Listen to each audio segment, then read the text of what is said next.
Good morning, everybody.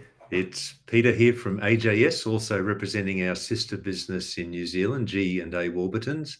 And once again, we have the pleasure of taking you into a jeweler's workshop somewhere in Australasia. And this week, we're taking you to the central coast of New South Wales, the sunny central coast, but not as sunny as our jeweler there, and that is Laura McDonald. Welcome, Laura. Hi, Peter. Great Thanks. to see you, Laura. Have you been for a surf this morning? Yeah, the wave's great. Now, Laura, it's great to have you back. And today our theme is making memories. So it's stories about special pieces that you've made. Yeah. And you've got three pieces in particular to talk about this morning. Would you like to give us a little introduction to what we're going to see?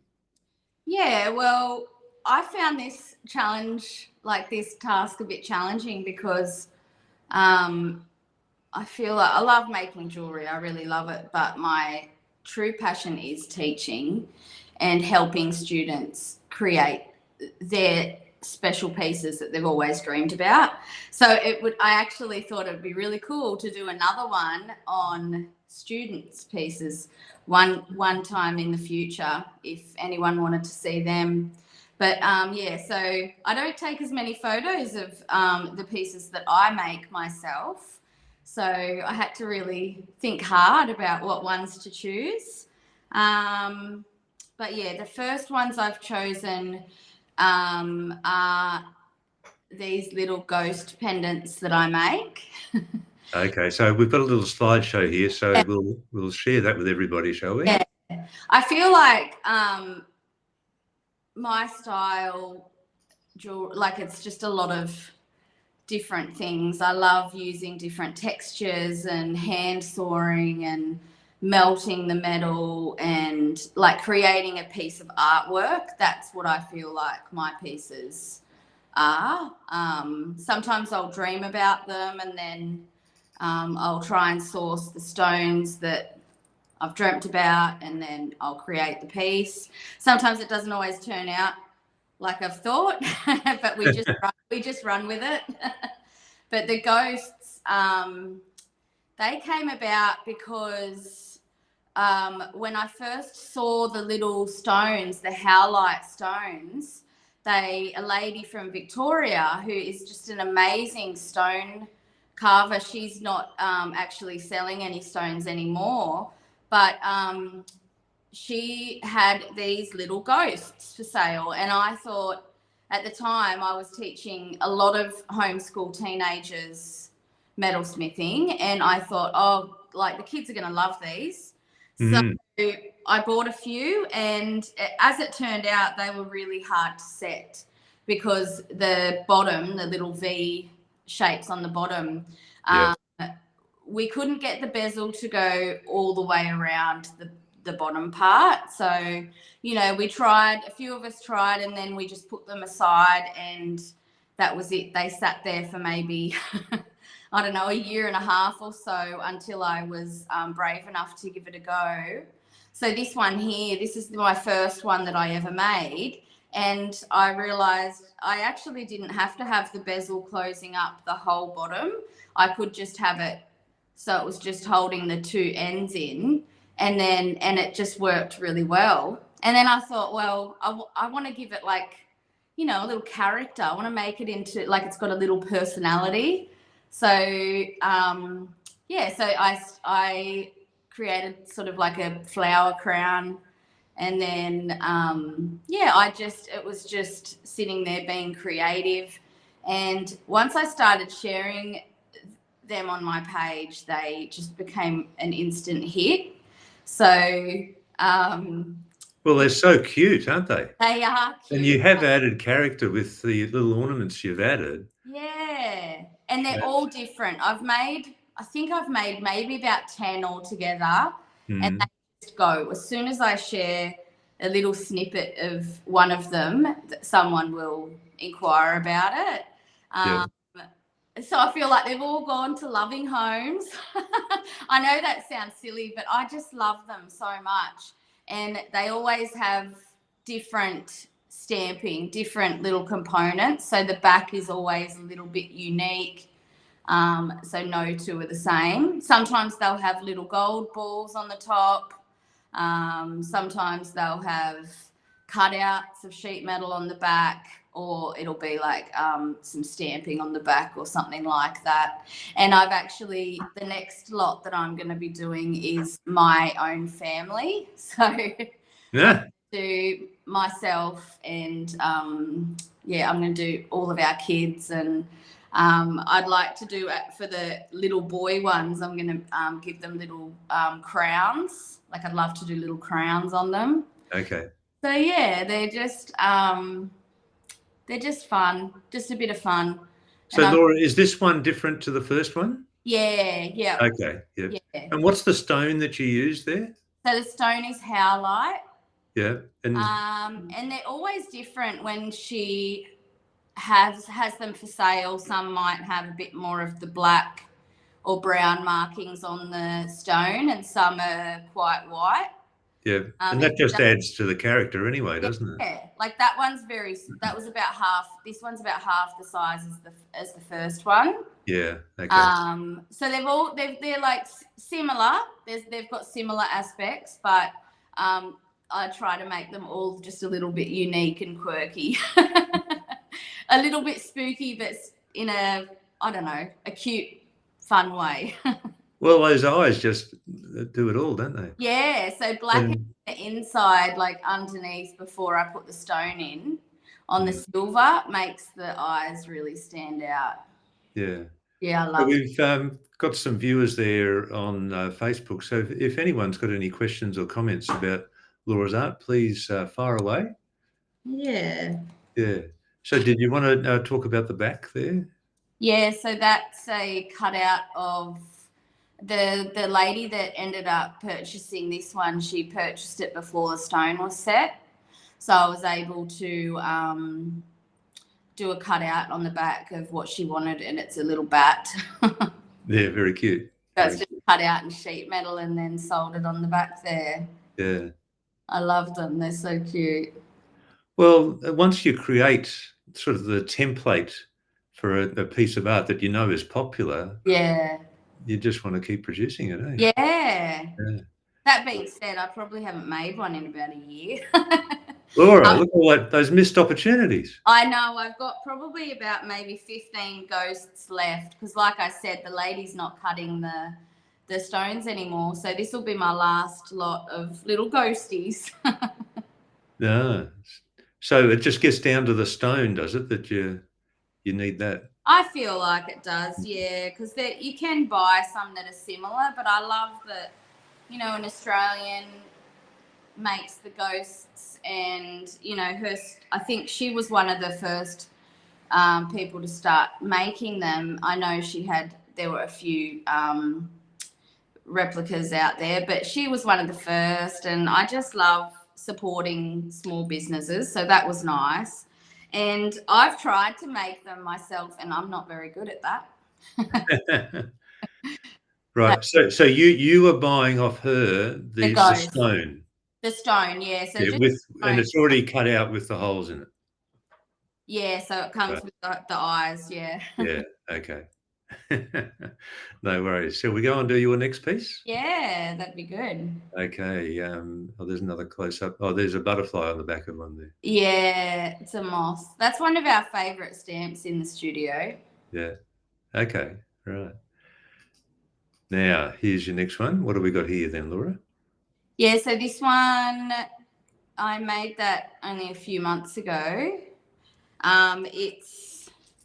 I love that. I wanted to make a garden inspired pendant. So the stone is ametrine. So it looks like it's predominantly got the purple, like the amethyst, but then there's a little tiny circle of yellow on one of the sides. Okay.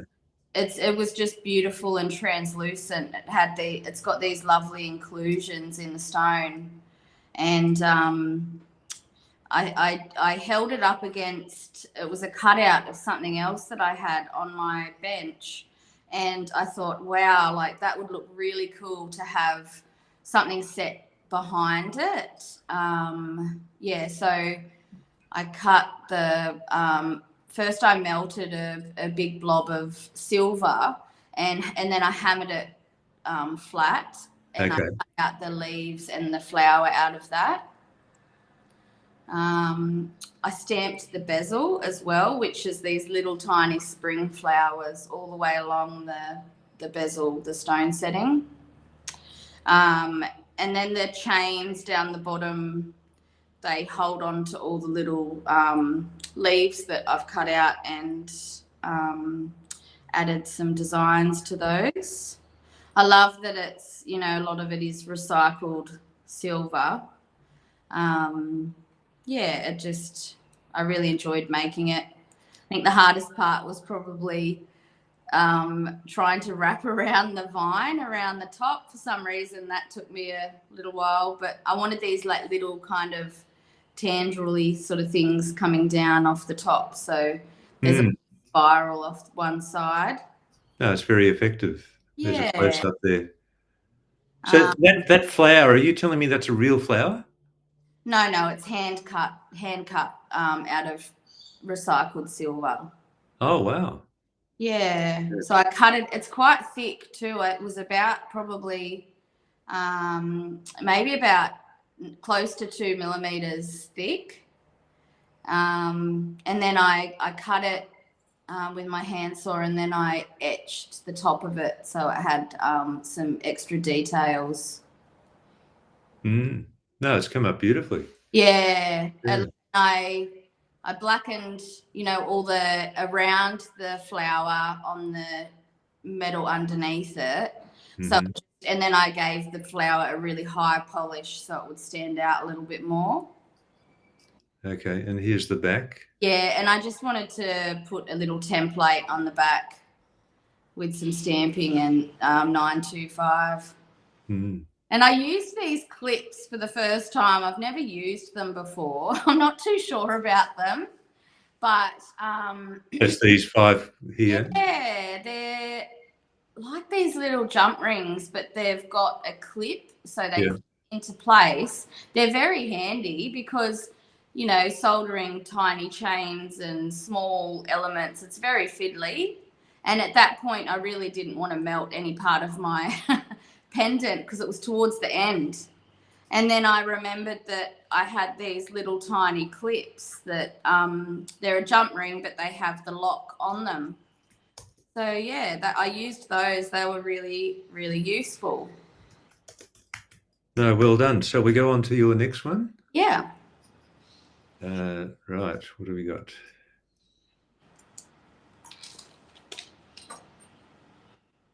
So what do we have here, Laura? Yes, this was the last piece I've created.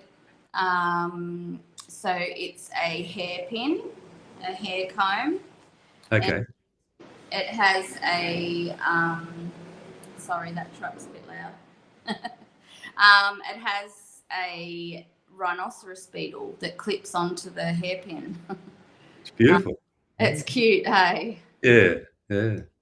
It didn't go to plan. Like I had lots of little mishaps along the way. I'd actually originally, it was so the stone is ocean jasper, and the original one that was meant for it was this really cool oval ocean jasper that had these yellow and brown orbs all over it.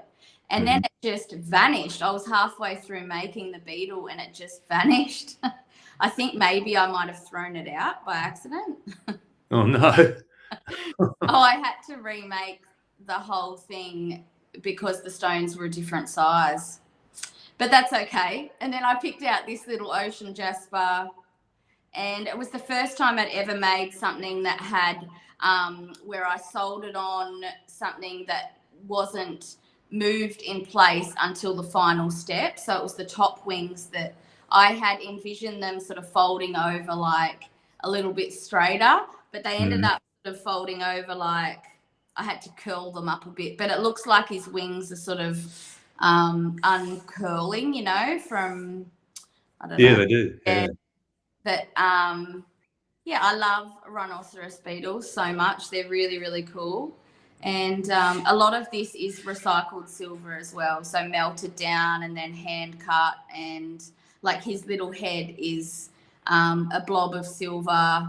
It's about 2.5 mils high, and then I cut his little head out of that. And I really love that I decided to give it a clip on the back, so it could come on and off the hairpin, and so it's able to hook onto a necklace to have it as a pendant instead of a hairpin.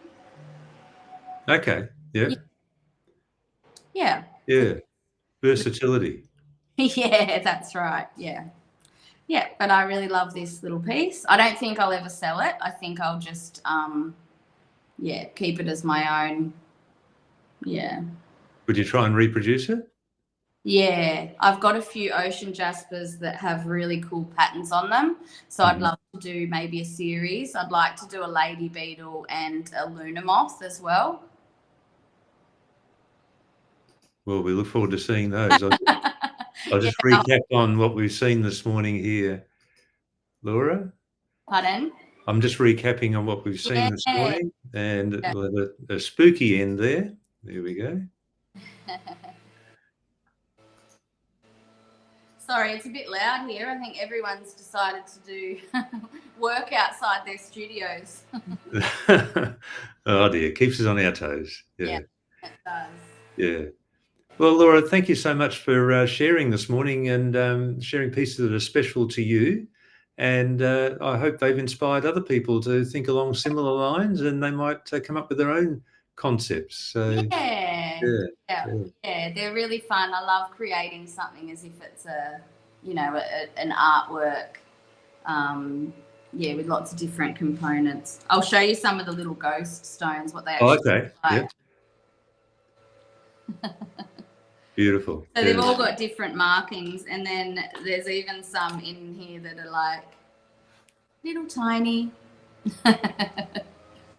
Just give us another look. Yeah. The baby ones. Yeah, so there's some good characters in there. No, lovely. Yeah. So, well, Laura, thank you so much for being on board today. And we'll look forward to seeing you again sometime real soon, hey? Yeah, thanks for having me, Peter. Pleasure. Thank you very much, Laura. See you. Okay, bye-bye.